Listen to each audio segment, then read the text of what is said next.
Sega, even though that's not for a little bit. Welcome to Deep Thought, folks. I'm the Crazy Even, and we are doing yet another Sonic game. This one a 2D title, Sonic CD, for the Sega CD or Mega CD add-on, released in 1993. And here I have with me my Sonic.com crew, Mia, Flame, and Floofy Floof. Hey. Hi. One of us introduced ourselves normally. I do love that Sega sound. Yeah, it's a nice sound. But right off the bat, we've got our beautifully compressed, worn down FMV cutscene, which admittedly probably would have been cool to have in a console game at the time, but it really is not pretty. It's not, no. It looks like a bunch of still images they just slapped together like a PowerPoint. I give it some credit. I think they reanimated it like for the Sega CD, like as opposed to just taking the non-compressed version and just really fucking heavily compressing it. I believe they did do some like redrawing of frames here. They probably had to like remove a lot of the shading because that's what would have fucked with it big time. Like, I think Sonic's character had more shading in the like actual full version. You would have had to, I'd imagine. Yeah, because like, otherwise when you got motion compressed, that's when you notice compression the most, because nobody likes artifacting. As is prevalent because this was eventually fixed in, I think it was the PS2 compilation PC. release. PC?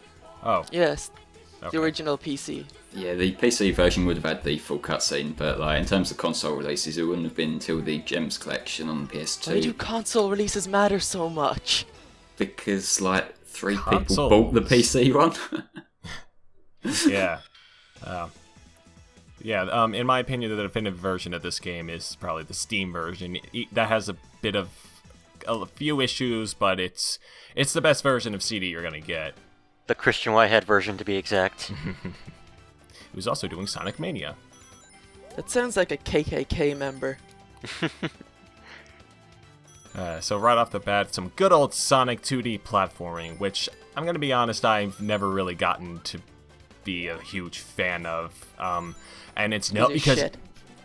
That's one way to explain it, sure, but it's also because, well, one, I don't really care for the way that Sonic controls in these early games, and two, the level design doesn't really work around said control, in my opinion.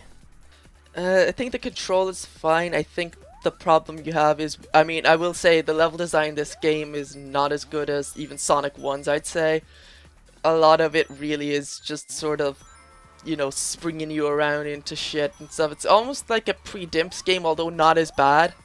I wouldn't compare it to Dimps. I think the thing with Dimps is they normally kind of automate you along, whereas this is more like you build up speed and then something just fires you back for no fucking reason at all. Basically, that's the classic way. Yeah, or you run into a rock at the end of a level, which happens at one point, and like this is basically it's like classic Sonic designed by arseholes, and I actually find that somewhat endearing. Like it's bad in level design sense, but I just can't help but like because it doesn't proper fuck you over, it's just minorly inconveniences you. I kind of appreciate that in some weird fucked up way.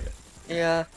Here's the weird special stages with their lovely affine transformation used to make the full Mode 7. 3D effect. Shut up. Mode 7. It's not Mode 7. Mode 7 is an exclusive feature of the Super Nintendo's graphics set. But when I say Mode 7, you get the gist of what I'm saying. So it... Affine transformation is the correct term, though. So this is what you do when you're making LPs. Basically, if you've got no commentary, you just trigger Mia and she'll fill the rest of the part for you. It's really fucking easy actually once you get used to it. I just find it funny that the original Mega Drive or Genesis or whatever the hell you want to call it wasn't that capable of doing something like this. Like they could do it with the CD, but not with the Genesis. So That's because the CD had an extra processor. more blast processing. Please stop. Fucking hate it. I'm sorry. the actual term for blast processing came from the fact that the Mega Drive's processor was clocked at a really high rate, and because they I remember at one point I heard one of the people, when they were talking about programming for it, they said like they could literally just like blast data into the processor, which is kind of true when you think about how the processor works, but it's still just a marketing term. Yeah, and that's also what triggered the infamous Genesis versus SNES debate. SNES is better, by the way, but that's No. pretty much outdated by these days. Yeah, but that doesn't go fast. It can go kind of fast, kind of like Not isn't Sonic fast. Well, isn't that Rystar game on there, or is that Genesis? Rystar's on the Mega Genesis. Drive. It It's was a made by fucking Sonic Sonic Team game, fam. Oh Dumbass. God. GG. Yeah. See, this is why I let Mia and Flame handle the trivia shit. I don't. That's not even trivia. That's you being wrong. That's just you being completely wrong and retarded, fam. Thank you. But yeah, to get back on topic a little bit, the way you get into these special stages, it is just the Sonic 1 method. So all you do is you get 50 rings, and then you jump into the big ring at the end of the act. And, you know, it's much simpler, really. Like, you just got to keep an eye on your ring count. You know, none of these sort of looking around for shit like 3 and K, which I don't like. What? It's not even looking around for shit. Like, I'll give you, like, in Sonic and Knuckles, in the Sonic and Knuckles section, yes, it is much harder to find them, but you can get them all in fucking Mushroom Hill if you try. But in the Sonic 3 portion of the game, it's really easy. You don't even have to look too hard. Like, I didn't use a guide at all, and I was able to find them pretty damn easily just by going off the beaten path. Yeah, that's something I don't want to do in a go fast game. Go off the beaten path. Anyway, look at that fucking boss. 2 seconds. Yeah. I don't know, would you consider this easier than the drill boss in Sonic 2? Yes. Like the drill boss, at least he has to sort of come at you. Like, you know, you get like that second. Whereas that I was in place, I literally just jumped and won. The thing though with this boss is that if you don't get behind him, then you have to wait a bit. Yeah, it takes 3 seconds rather than 1. Anyway, I'm sure most people who've played this have killed themselves running into that spike at some point. No, I Including didn't, because me. I'm not retarded. I did because I super Okay. peeled out right into it. I remember that. Right up to this point in like basically every Sonic game you will have ever played, like in terms of the original game and ones released later, you get into a mindset, run right. What does this game kill you for doing? Running right. Gotta have your story cutscene where Amy Rose, who's first introduced in this game, gets kidnapped by Metal Sonic. And nobody gives a fuck. We just want to play the game. Yeah, I like her design though in this one. It's better than the modern Amy Rose in my opinion. It's cuter. Yeah. That's not hard though. Well, sure, if you want to put it that way. The modern Amy Rose design looks like she'd be all sweaty and smell like bitch. I don't know how to describe the smell. There's just this really awful smell. Like, if you've ever been in a woman's locker room, you probably know what it smells like. It Yeah, I did. smells Got like kicked bitch. out. Yeah, I'm pretty sure us three, all four of us, have been in the women's locker room at least I'm once in our talking to the lives. audience. But anyway, fuck, I forgot what I was gonna say. Where do we go from that? Someone save me. This level is absolute bullshit. Like, it epitomizes the kind of bullshit that we were talking about earlier. Well, no, there's one level that's a bit worse, but we'll get to that also. 69 rings. Yeah. LOL. Yeah, this level isn't quite as wacky as a certain other one, but it does have it is built around you want to go right, but there is so much stuff just flinging you all over the fucking place. Basically. So I don't have much of a history with Sonic CD as I do with like a lot of the 2D games. So why don't you three talk about your history with this game? Before that, I want to say how cool these special stages are, because they're really fucking cool looking, and I love the Mode 7 type What's look. I don't care, Mia. I'm gonna say mode 7. We didn't like say how you beat these though.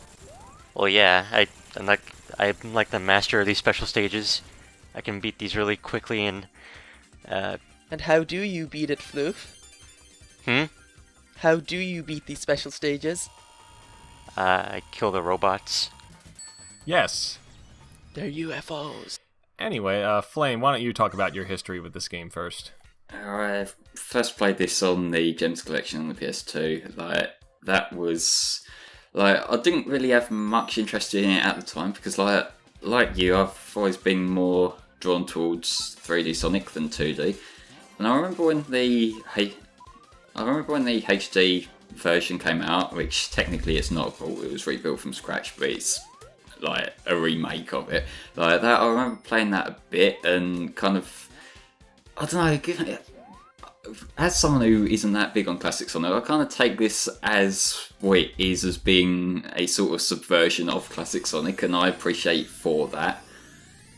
But like, yeah, it's a game that I didn't really take to off the bat, but sort of developed an appreciation for later on. My history with the game is basically, again, almost the same as Flames, except... Well, actually, no.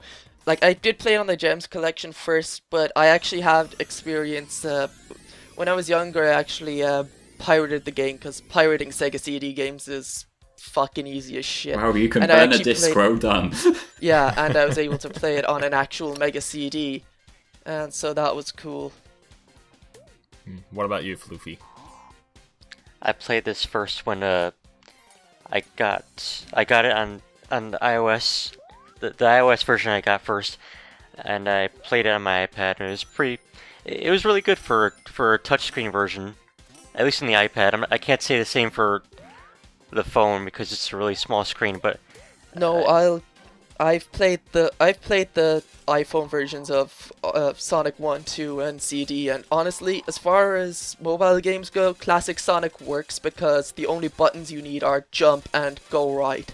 well, that and the D-pad touchscreen thingy is like, it's really accurate, at least I Yeah. find, and And you can adjust it exactly to your hand, so... so it for at least, well, I've never played it on iPhone, but for iPad it's perfect for me. It's about the same for iPhone, Yeah. honestly.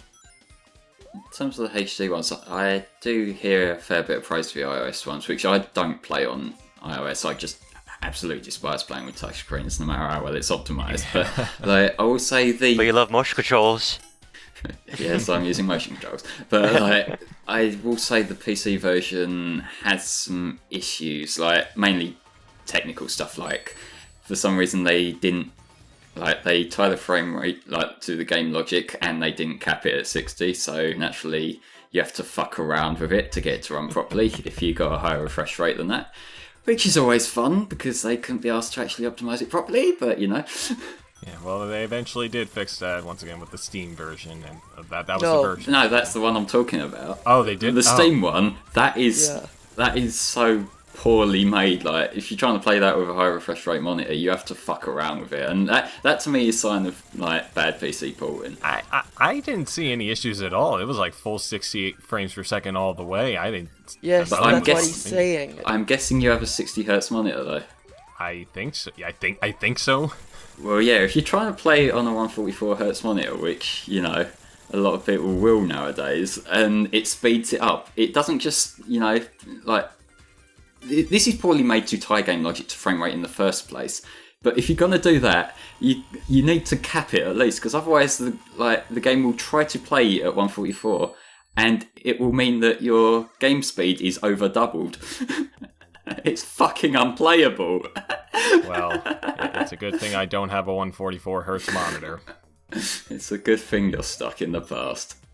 Fuck you, I'm fine. The human eye can't see past 24. Yeah, no, like, you gotta have that fucking...